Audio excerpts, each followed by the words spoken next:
We're here because the state of Texas, under Governor Abbott, has had a long track record of finding ways to make sure that people that he doesn't like can't vote. It's the fear-mongering and the sowing of confusion that is dissuading and concerning voters.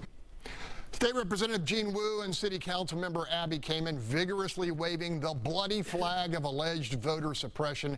They are protesting the culling of about 1 million people from the state's voter registration rolls since 2021, with about 400,000 of those on a suspense list because they have changed addresses.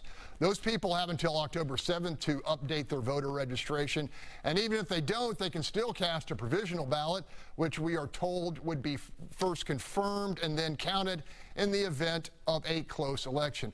Panel, after covering politics for many years, two truths have emerged. First, there is very little election-altering fraud in America. Second, there really are very few, if any, real barriers inhibiting legitimate, responsible citizens from casting their ballot. Bill King, do you agree with my findings? Yeah, this is just demagoguery on both sides to the extreme. I mean, what happened here was over the last 3 years, about 1.2 million people have been taken off the voter roll. This is absolutely routine voter roll maintenance. About 1/3 of those people died. So I think taking them off the roll is probably a pretty good idea.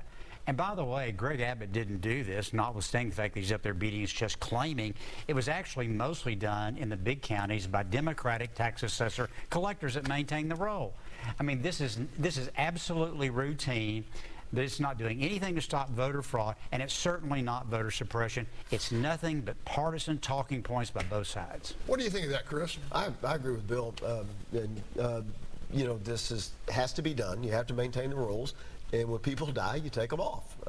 When I was a kid and my grandfather died, he stayed on the rolls for 10 years. And I would go in and vote, and I'd say every year, he's dead, and he was there. And so it has to be done. And for Greg Abbott to go out and beat his chest and say, look what I've done to stop voter suppression is just wrong. Tomorrow, I'm a big advocate of the grown-ups bill tenet, which is, if you're a grown-up in the United States of America, make sure you're registered and get to the polls. No one spends more time at the polls than you do. Thoughts?